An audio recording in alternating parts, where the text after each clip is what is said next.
주문, 시청구인 대통령 윤석열을 파면한다. 시청자 여러분, 이슈타파를 시작하겠습니다.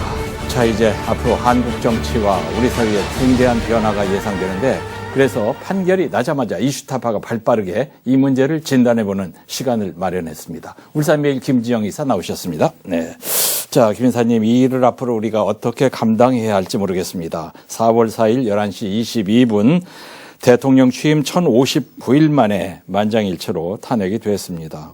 고통스럽겠지만 판결 내용 다시 한번 정리를 해볼까요? 네, 방금 말씀하신 대로 22분, 11시 22분에 예. 문형배 권한대행이 시간을 한번 확인하고 탄핵 심판에 대한 주문을 선언을 했습니다. 예. 그때 주문 내용은 뭐 여러 가지 길었지만 다 일괄하고 예. 이 피청구인 대통령 윤석열을 파면한다는 내용인데 가장 핵심인 뒷부분을 보면은 예. 피청구인의 법 위반 행위가 헌법 질서에 미친 부정적 영향과 파급 효과가 중대하다. 예. 그리고 피청구인을 파면함으로써 얻을 수 있는 헌법 수호 이익이 대통령 파면에 따르는 국가적 손실을 압도할 정도다. 이렇게 하면서 파면한다고 결정을 했습니다. 그러니까 권한대행인 문형배, 그리고 주심 재판관인 정형식, 그리고 나머지 6분 모두 다가 소수 의견 뭐 있긴 있습니다. 있긴 있는데 그건 절차적인 문제일 뿐이고 네. 모두 다가 합의한 판결이었습니다. 예. 8대0 만장일치가 될 줄은 참 몰랐습니다. 일단 결론이 났는데 우리가 사전 여론조사를 보니까 어떤 결정이 나오더라도 헌재 결정을 수용해야 된다가 50%, 수용할 수 없다가 44%, 심각한 응답이 나온 것처럼 당장 우리 정치권과 지지자들의 반응은 확연히 다른데 한쪽에서는 한숨이 나왔고 한쪽에서는 만세 소리가 울려 퍼지는 소리가 들렸습니다. 가장 달라지는 상황은 어떤 걸 예상할 수 있을까요? 지금 참 걱정이 되는 부분이 방금 말씀하신 대로 이제 이런 극단적인 상황 속에서 자신의 뜻에 반하는 판결, 여기에 따르는 이제 반발심인데요. 그게 폭력 사태로 일부 나타나기도 벌써 했거든요. 나타나고 있지 않습니까? 그러니까 당장 탄핵이 인용되었기 때문에 윤 대통령은 즉시 4일자로 파면이 됐습니다. 이미 파면이 됐고 전 대통령이 되었습니다. 맞습니다. 그리고 대통령직이 적실 박탈이 됐고 지금처럼 국무총리가 대통령 권한을 대행하게 되는데요. 이후에 60일 이내에 조기 대선을 치러야 합니다. 이는 정치적 혼란과 불확실성을 초래할 수 있는 상황이거든요. 맞습니다. 이와 함께 정치적 재편도 예상이 되고요. 여당은 큰 타격을 입고 내부 분열의 가능성도 점쳐집니다. 내부 분열이 상당히 급박하게 일어날 수 있다는 이야기도 나오고 있습니다. 반면에 야당은 탄핵을 국민적 심판으로 프레임화해가지고 정치적 우위를 점하려고 할 것이고 이미 그런 시도를 하고 있습니다. 그러나 탄핵 과정에서 입은 국민적 피로도 이것이 결국 야당에게도 결코 이익으로만 될 수 없을 것입니다. 또 문제는 여당의 경우에는 대선 주자들이 지금 우죽선적으로 나오거든요. 홍준표 등등 많이 있지 않습니까? 그런데 야당 같은 경우에는 이재명 단일 체제거든요. 물론 뭐 김경수, 김동연 이런 분들 이름이 거론이 되지만은 거의 미미하거든요. 그렇습니다. 그냥 이재명 단일 체제인데 이재명 단일 체제가 또 사법 리스크라는 엄청난 걸 또 안고 있습니다. 그렇기 때문에 이런 문제에서 어떻게 벗어날 것인가. 지금 2달 남은 기간 동안에 이런 사법 리스크를 어떻게 해소할 것인가. 이런 부분도 큰 숙제거든요. 이 부분이 해결되지 않는다면 결국 2년 전, 3년 전에 대통령 선거 시절 윤석열, 이재명 구도 똑같은 재판이 일어날 가능성도 있다. 이런 전망도 나옵니다. 대통령이 이제 탄핵되면 방을 빼고 탄핵됐으니까 방을 빼고 뭐 불소추권도 없어지고 연금도 못 받고 경호도 못 받고 모든 특권이 없어질 텐데 뭐 그건 본인이 감내할 문제고 당장 우리에게 큰 걱정은 말이죠. 무엇보다도 경제입니다. 경제. 트럼프가 우리나라에 25%의 상호관세를 적용하겠다고 하는데 25%는 FTA 국가 중에서 최악의 관세 폭탄이라고 하잖아요. 주식시장도 그렇고 이런 걸 포함해서 탄핵 이후에 우리 경제가 또 걱정입니다. 지금 굉장히 걱정스러운 게 방금 말씀하신 부분인데요. 사실 트럼프가 집권하고 있는 과정에서 우리 정치권이 사실은 대통령 거리 상태였거든요. 예. 그러다 보니까 트럼프가 안 그래도 트럼프의 속성이 약한 쪽을 마구 짓밟는 스타일이거든요. 예. 강한 쪽에는 또 약간 경계를 하는데 맞아요. 약한 쪽은 막 밟습니다. 그런 네. 속성이 일어나기 때문에 지금 우리를 만만하게 보고 있다는 게 드러나거든요. 그런 상황인데 이 조기 대선, 정치적 불확실성 이런 부분이 또 국내외 경제에 부정적인 영향을 미칠 수 있습니다. 당연히. 특히 투자 심리가 위축되고 금융시장의 변동성이 커질 가능성이 높습니다. 예. 물론 상황 종료로 안정될 것이라는 예측도 있고 이제는 안정이 됐기 때문에 뛰어갈 것이다. 앞으로 나아갈 것이다. 이런 전망도 있긴 합니다. 하지만 우리 사회가 얼마만큼 빨리 안정된 상황으로 갈 것인가. 예. 이건 아직 미지수거든요. 그리고 2달 동안의 정치 상황, 즉 조기 대선. 이 조기 대선은 이퀄 무엇을 이야기하냐면 정치적 갈등의 극대화거든요. 예. 양쪽 진영이 극으로 싸울 가능성이 많기 때문에 이것이 결코 우리 경제에 도움이 되지 않는다. 예. 지금 한시라도 빨리 한덕수 권한대행에게 힘을 실어줘가지고 우리의 어떤 목소리를 낼 수 있도록 하고 미국과 대외 협상력을 강화시키는 쪽으로 가야 됩니다. 그러니까 예. 미국은 당장 상호관세로 우리나라를 압박하는 상황에서 민주당 집권에 대해서도 부정적인 신호를 보내고 있거든요. 그런 상황에서 대개적인 경제 여건에 따른 어떤 식으로든 대처를 해야 되는데 여러 인맥을 갖고 있는 한덕수 국무총리, 한덕수 대통령 권한대행에게 여야가 힘을 실어주고 예. 그래서 트럼프와 대화를 하게 하고 우리 경제 상황을 빨리 안정시켜 나가는 거 이거 굉장히 중요하거든요. 그렇습니다. 이것부터 해결해야 하는 것이 지금 우리 정치가 할 일이다. 예. 이렇게 생각합니다. 예. 이래저래 잠 못 이루는 밤이 계속될 것 같은데 사회적 갈등이 이 정도로 격해지는 시절이 없었는데 어쩌다가 우리가 이렇게 됐는지 국민은 잘못한 게 하나도 없는데 누구를 원망할 수도 없고 어떻게 정리가 될지 감이 안 잡힙니다. 예, 모두의 희망이기도 하지만 현실은 그러지 못한 것 같습니다. 방금 앵커님이 말씀하신 그런 걱정, 다 우리 대한민국 보통 사람들이 가지고 있는 걱정이거든요. 예. 그런데도 불구하고 걱정을 안 하고 있다고 느껴지는 쪽이 대한민국 정치권입니다. 한심하거든요. 빨리 이거 대우각성해야 되는데요. 예. 이 탄핵 정국 속에서 우리 사회는 정말로 사회적 갈등이 극도로 심화됐고 예. 탄핵 찬성 반대 세력 간의 대립이 격화됐고 예. 사회적 분열이 심화됐고 예. 결정 이후에도 이런 부분이 쉽게 해소되기는 어려워 보이는 이런 상황입니다. 오히려 더 커질 것 같아요. 그럴 수도 있거든요. 예, 그러니까 정치적 협치보다 대립적인 정국이 낳은 산물인데 정치권이 특별한 조치가 없다면 예. 상당히 오래 지속되거든요. 이걸 끊어내는 것부터 해서 조기 대선으로 가야지 이걸 그대로 안고 조기 대선으로 간다는 건 예. 우리 정치가 한 발짝도 못 나간다는 거. 이거 예. 분명히 말씀드리고 싶습니다. 이게 뭐 한 달, 두 달 이런 문제가 아닐 것 같은데 이 혼란이 말이죠. 이 또한 지나가리라. 시간이 해결해주는 지나가는 혼란이 아니어서 문제예요. 지금 말씀하신 조기 대선이 답이란 얘기도 나오는데 약이 될지 독이 될지 하나님은 아실지 부처님은 아실지. 예, 탄핵 심판 청구가 인용됐기 때문에 이제 조기 대선은 불가피합니다. 예. 당장 조기 대선 체제로 가고 있고요. 헌법에 따라 대통령이 파면되면 60일 안에 대선을 치러야 한다. 예. 법으로 명시되어 있거든요. 그렇습니다. 그러니까 2달 안에는 무조건 해야 됩니다. 예. 이걸 비춰보면은 마지노선이 6월 3일입니다. 6월 3일 화요일인데요. 예. 6월 3일 화요일이 대통령 선거일로 정해질 가능성이 유력합니다. 네. 이 조기 대선일로 거론되는 이유 자체가 바로 이날이 탄핵 선고가 난 4일로부터 딱 100일이 되는 날입니다.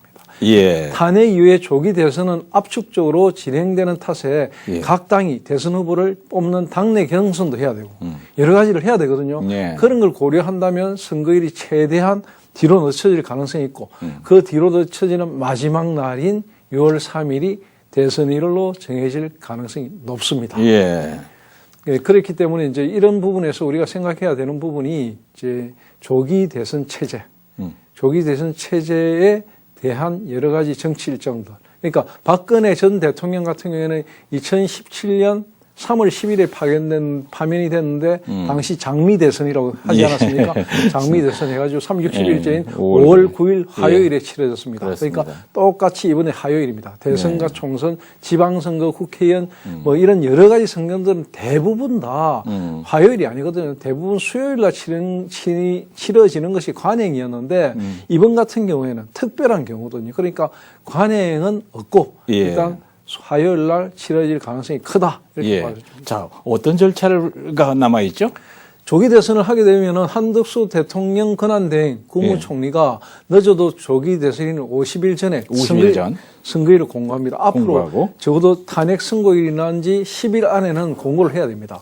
공직선거법 35조 대통령의 거리로 인한 선거 또는 재선거 실시의 사유 이 부분은 분명히 명시되어 있거든요. 그 명시되어 있는 법에 따라 하면 됩니다. 그러니까 선거일은 늦어도 선거일 전 50일까지 대통령 권한 대행이 공고하도록 되어 있고요. 이어서 정부가 국무회의를 거쳐서 조기 대선일을 공휴일로 지정할 것이고 공휴일로 지정하고 6월 3일 선거일이 확정이 되고 그로부터 이제 대선 후보 등록은 5월 12일부터 11일 이틀 동안 할 것이고 공식 선거 운동 기간은 5월 12일부터 6월 2일까지 22일간 할 것입니다. 그리고 사전 투표는 5월 29일부터 30일 이틀간 진행될 것으로 보입니다. 그 뭐 이제 법이 있으니까 법대로 하면 되고 조기 대선 체제 이후의 문제도 우리가 한번 짚어보죠. 그렇죠. 조기 대선이 확정된 이상 이제 각 당이 이제 완전히 대선 모드로 빨려 들어갑니다. 그러니까 다른 것 없이 그냥 대선으로 가고 정당의 목적은 집권이기 때문에 이 모든 것으로 다 빨려 들어갈 것입니다. 그래서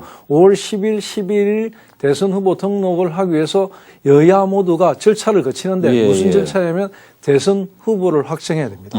그러니까 다 민주적인 정당이기 때문에 국민의힘이든 더불어민주당이든 당내 경선을 통해서 대선 후보를 만들거든요. 그러니까 당장 잠룡들의 움직임이 이번 주말부터 굉장히 활발해지고 있는 상황입니다. 잠룡들을 가만히 보면은 여권 같은 경우에는 참 많이 거론이 됐지 않습니까? 이미 김문수, 홍준표, 오세훈, 안철수, 유승민 뭐 여러 사람 나오고 재평이 됐는데 새롭게 두각을 나타내고 있는 사람이 김문수거든요.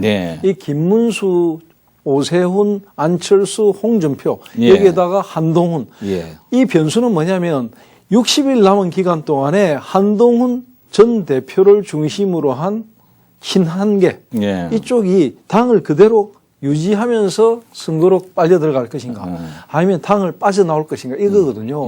지금으로서는 당을 계속 유지할 가능성이 큽니다. 왜냐하면 너무 기간이 짧거든. 2달 안쪽에 새로운 정당을 창당하기도 힘들 것이고. 그러니까 여당은 앞으로 한 달 안에 엄청난 내부적인 혼란을 맞이할 것입니다. 맞습니다. 그 대신에 야당 같은 경우에는 선수가 정해져 있거든요. 나머지 사람들은 정말 죄송하지만 덜러리거든요. 덜러리죠. 그렇다 보니까 야당은 굉장히 빠르게 안정되어 갈 것입니다. 다만 이재명 대표의 사법 리스크 이걸 어떻게 해소할 것인가인데 이건 이미 자기들이 많이 암시를 하고 있습니다. 대통령 되고 나면 뭐 다 끝나는 거지 이런 쪽이거든요. 그러니까 대통령이 되는 순간까지 이재명 대표에 대한 사법적인 절차를 완전히 중지시키려고 할 겁니다. 올 스톱 시키려고 할 겁니다. 이재명 대표 얘기는 조금 뒤에 또 하기로 하고요. 자, 이 대목에서 자, 김문수, 홍준표, 오세훈, 안철수, 유승민 여러 이름이 나오는데 여기서 이제 김문수가 제일 지금 여론조사에서 앞서가지 않습니까? 그거는 이제 그 윤석열 대통령, 지금 전 대통령이죠. 윤석열 전 대통령의 아바타로서 김문수라는 어떤 특정한 인물이 부각됐기 때문에 일어난 일시적인 현상이었다고 할 수 있고요. 이제 경선 레이스가 들어가면은 여당의 대권 후보는 김문수가 그대로 강세로 이어질 가능성은 그다지 높다고 생각을 합니다. 자, 그래서 또 묻는데요. 윤석열 전 대통령이 당권의 중심에서 정치에 관여할 것이다. 이런 예상들 하지 않습니까? 그런 전망도 많이 나오긴 하지만 일단 탄핵이 인용됐고 그리고 대통령직에서 파면됐거든요. 그런 상황에서 또다시 정치적인 목소리를 내는 게 사실은 쉽지 않습니다. 지금은 당장 내란죄라는 재판을 받아야 되고요. 여러 가지 자신에게 다가오는 사법적인 어떤 압박이 심하거든요. 예. 이런 상황에서 어떤 정치적인 목소리를 낸다는 거 그거 굉장히 어렵기 때문에 예. 그리고 또 어떤 쪽이든지 윤 대통령 편에 서서 뭔가를 하려고 한다는 건 앞으로의 자기 정치적 행보에서 플러스가 결코 되지 않는다는 걸 너무나 잘 알기 때문에 예. 여권 주자들도 쉽지 않을 겁니다. 예. 자, 이런 얘기도 나옵니다. 지금 이제 전광훈 목사, 그 다음에 전한길 강사, 이제 우리 그 국민의힘이 지금 극우 정당이 돼 가는데 이게 국민의힘의 정체성과 맞느냐, 이렇게 선거를 계속 가서 되느냐, 이런 지적도 나오지 않습니까? 탄핵 선고가 내리기 전까지는 이게 예. 유효했습니다. 그리고 탄핵 선고가 아마도 기각이나 각하 쪽으로 갔다면 예. 그 말씀이 조금 더 유지가 됐을 가능성이 높죠. 예, 제 얘기가 아니고. 예, 그런데 아니 예. 일부에서 이야기하는 그런 게 이야기가 많을 수 있는데 맞을 수 있는데 지금 상황은 탄핵이 인용됐고 대통령직에서 파면이 됐거든요. 예. 그런 상황에서 극우적인 목소리 이런 쪽은 예. 지금 새로운 대권 주자로 나서는 여권 주자들은 일정한 거리를 두려고 할 겁니다. 자신하고 관계없는 그렇다고 해서 완전히 멀리 두지는 않을 것이고 예. 불가근 불가원 정도의 거리를 두면서 예. 자신에게 이익을 취할 건 이익을 취하면서 가려고 할 겁니다. 예. 그래서 그 목소리는 대세가 되긴 힘들다. 예. 이렇게 말씀드리고 싶습니다. 그러면 이제 김 이사께서는 제가 이제 이름을 얘기하자면은 오세훈, 한동훈 두 분이 경합을 할 것이다, 이렇게 보시나요? 홍준표, 포함해서 오세훈, 예. 뭐 한동훈 이 정도가 어떤 좀 뭔가 겨루어 가려고 하겠죠. 하겠는데 네. 또 각각 다 지금 여러 가지 안고 있는 리스크들이 많아가지고 네. 어떻게 될지는 조금 더 풀고 봐야 정치는 흔히 하는 말로 생물이기 때문에 참 하루하루 어떻게 변할지 모릅니다. 아까 말씀하시던 야권의 이재명 단일 체제가 확실한데 사법 리스크가 문제다, 이 말씀 하셨지 않습니까? 네네. 이재명 민주당 대표가 2심에서 무죄 받았고 대통령도 이제 탄핵이 됐으니까 이제 이재명 대표의 페이스로 가는 거 아닌가. 대법원 판결이 남아있지만은 지금 흘러가는 걸 보면 그런 생각이 조금 드는데 이재명 대표의 지금 행보를 보면 더 그런 생각이 든단 말입니다. 최근에 뭐 이 탄핵 선고가 난 이후에 쭉 보니까 예. 표정 관리를 좀 하는 것 같고 뭐 또 국민들에 대한 메시지 이런 것들을 조금 더 여유 있게 하는 것 같긴 한데요. 그런데 자신에게 지금 가장 큰 문제는 사법 리스크거든요. 네. 이 사법 리스크가 대통령에 당선이 된다고 해서 완전히 해소된다. 또 이런 보장은 없습니다. 일부에서는 이건 그거와 관계없이 진행된다는 견해도 있을 뿐더러 또 워낙 연루되어 있는 것들이 많고요. 또 지금 그 방금 말씀하신 2심에서 무죄가 선고된 이 사안도 2달 안에 결론이 나게 돼 있거든요. 대부분에서. 이것이 마침 대통령 선거일하고 거의 얼추 맞아떨어집니다. 그래서 대법원에서도 고민할 겁니다. 이걸 대통령 선거일 앞에 이걸 3심을 선고를 확정할 것인가 아니면 아예 뒤로 밀어버릴 것인가 이걸 가지고 고민하는데 제가 지금까지 살아오면서 쭉 정치적 재판을 봤을 때는 선거를 앞두고 재판 결과를 잘 안 냅니다. 뒤로 미루는 경향이 있거든요. 그리고 우리 사법부가 정치의 눈치를 많이 보내지 않았습니까? 그동안에.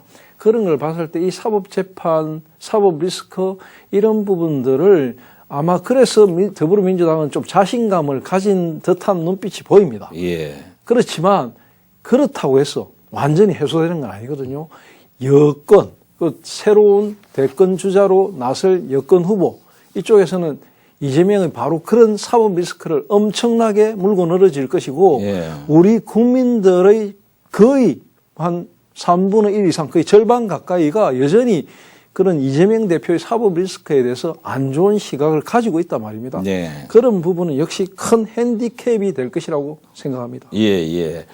자, 어찌 됐건 헌법재판소 문제는 탄핵으로 일단 됐는데 이제 대통령의 사법재판도 어떻게 전개가 될지, 김건희 여사는 어떻게 될지 이제 관심이 사법재판으로 쏠리게 됐습니다.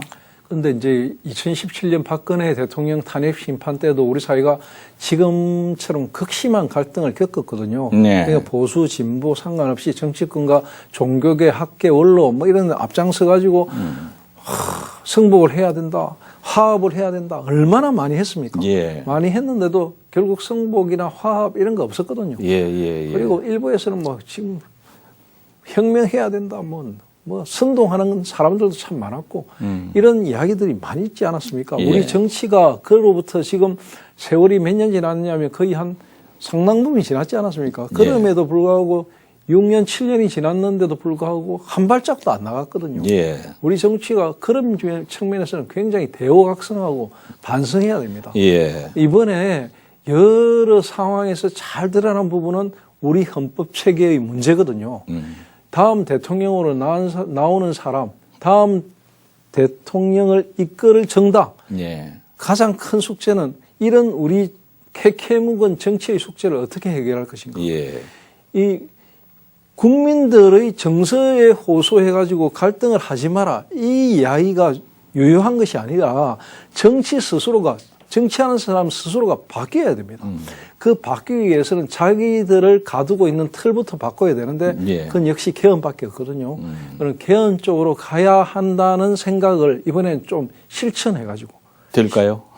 안 될 것 꼭 좀 같은데. 해주길 바라는데 예. 지금 이제 막상 밥상이 올라오니까 예. 다들 생각이 달라지는 거죠. 그렇습니다. 밥상이 멀리 있고 저기 부엌에서 밥상 차릴 때는 예. 뭐 여러 가지 생각을 많이 하는데 막상 밥상이 올라오니까 숟가락 덜 생각부터 하는 거라. 그래서 이게 참 안타깝습니다. 이런 부분들. 그래서 이제 우리가 가장 우려하는 거는 그런 정치의 어떤 프레임 때문에 결국 박근혜 대통령 때는 며칠 동안에 사람이 4명이 죽었지 않습니까? 예. 70여 명이 부상을 당했거든요. 예. 이번 상황은 더 지금 혼란스럽거든요. 그러니까 우리 정치권이 이거 큰 일입니다. 이대로 놔두면 안 되거든요. 예. 그러니까 한순간이라도 빨리 나서가지고 대화합의 모습을 보여야 됩니다. 그리고 또 중요한 거는 우리 경제가 엄청난 위기거든요. 예. 트럼프 같은 저런 아주 무지막지한 저런 그 권력을 가진 사람이 세계 대통령이라면서 마구 주무르는데 예. 우리가 완전히 희생양이 될 필요가 없거든요. 네. 이런 상황에서 정치가 나서가지고 지금의 권한대행, 한덕수 권한대행에게 힘을 확실하게 밀어줘가지고 이 국난을 극복하는 지혜가 예. 필요하다 이렇게 생각합니다. 예. 참 쉽지 않은 얘기입니다. 우리 국민들이 좋은 점이 많이 있는 국민성인데 너무 정치에 너무 깊이 관여하는 거 아닌가 하는 그런 생각도 드는데 또 너무 냉소적이어서도 안 되지만 너무 하시는 것 같은 그런 생각도 듭니다. 자, 2022년 촛불 정권이 막을 내리고 윤석열 정부가 걱정과 기대를 한 몸에 받으면서 취임했는데 1059일 만에 이렇게 탄핵이 되고 말았습니다. 이런 위기일수록 더 침착하게, 더 단단하게 희망을 가지고 대처를 해야 된다고 생각합니다. 봄은 오기 마련이니까요. 지금까지 그래왔고 앞으로도 그럴 겁니다. 울산매일 김지영 이사님, 다음 시간에는 우리가 좀 희망을 좀 얘기했으면 좋겠습니다. 네. 예, 오늘 말씀 감사합니다. 고맙습니다.